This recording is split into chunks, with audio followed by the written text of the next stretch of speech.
Hello കൂട്ടുകാരെ, എൻ്റെ പുതിയ വീഡിയോയിലേക്ക് സ്വാഗതം. വളരെ സങ്കടകരമായ കാഴ്ചയാണ് ഇവിടെ കാണാൻ കഴിയുന്നത്. ഞാൻ മുറ്റത്ത് തീ കത്തിച്ചിട്ട് വന്നിങ്ങോട്ട് കയറിയല്ലോ. അപ്പം അടുക്കളയിൽ കയറി നിൽക്കുമ്പോൾ ഒരു പടപട സൗണ്ട് വന്ന് പുറത്തേക്ക് നോക്കിയപ്പോൾ അതാ ചക്ക പ്ലാവ് അവിടെ വീണു. നല്ലൊരു കൊമ്പ്. ആ കൊമ്പിലാണെങ്കിൽ നിറച്ചൊരു 50ഓളം ചക്ക നിറഞ്ഞിട്ട് ഉള്ളത് അവിടെ വീണു. അത് കണ്ടപ്പോൾ ഒരു സങ്കടവും ദേഷ്യവും ഒക്കെ കൂടിയിട്ട് വന്നു. എന്താ ചെയ്യുക, അത് ആ വിഷുവിൻ്റെ അവസരത്തിലാണ് ഇത് വീഴണമെന്നുണ്ടെങ്കിൽ ആ വിഷുക്കണിക്കെങ്കിലും ചക്ക വെക്കായിരുന്നു. ഇതിപ്പോൾ അയ്യടാന്നായി.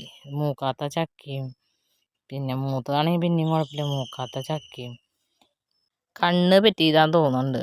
കാരണം എന്താ വെച്ചാൽ രാവിലെ എൻ്റെ ഹസ്ബൻഡ് എന്നും രാവിലെ ഈ പ്ലാവിൻ്റെ ചുവട്ടിൽ നിന്നു ഒക്കെ ചക്ക കൊമ്പിലെല്ലാം അത് ഉയരത്തിലാണ് നിൽക്കണേ. കൊച്ചിയിൽ നിന്ന് കോഴിക്കോട്ട് എന്ന് പറയില്ലേ, അതുപോലെ ഉയരങ്ങളിലാണ് നിൽക്കണേന്ന് പറഞ്ഞിട്ട് എപ്പോഴും പറയാറുണ്ട്. എന്നും അങ്ങനെ നോക്കി നോക്കി നോക്കി എന്താണ്ടായി, ആ ചക്ക ആ പ്ലാവ് അങ്ങോട്ട് ഒടിഞ്ഞ് വീണതാണെന്നൊരു ഡൗട്ടുണ്ട്. ഇപ്പം എന്തായാലും സമാധാനമായിട്ടാ. അങ്ങനെ ചക്കയൊക്കെ കിട്ടിയെന്ന് പറഞ്ഞിട്ട് അങ്ങനെ ഇരിക്കുന്നുണ്ട്. പിന്നെയുള്ള ചക്കകളൊക്കെ കുറച്ച് ഞങ്ങൾ 2-3 മാറ്റി വെച്ച് ബാക്കി ചക്ക അയൽപ്പക്കത്ത് കൊടുത്ത് അങ്ങനെ അങ്ങോട്ട് കഴിച്ചു. ഞങ്ങൾ 2 പഴുപ്പിക്കാനും വെച്ചു, എങ്ങനെയുണ്ട് നോക്കാൻ വേണ്ടിയിട്ട്. അതിലൊരു ചക്ക മൂത്തിട്ടുണ്ടായില്ലോ, അത് ഞങ്ങൾ വെട്ടി നോക്കി. പിന്നെ ഇവിടെ ക്ഷമയില്ലാത്ത ആളാണല്ലോ ചക്ക വെട്ടണത്.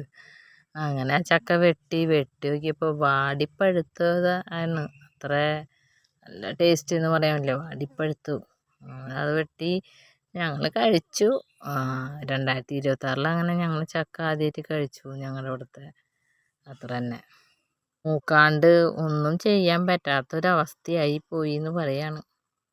ഈ വീഡിയോ കണ്ട് ഇഷ്ടമായാൽ കമൻറ്റ് ചെയ്യുക, ഷെയർ ചെയ്യുക, ലൈക്ക് ചെയ്യുക, സബ്സ്ക്രൈബ് ചെയ്യുക.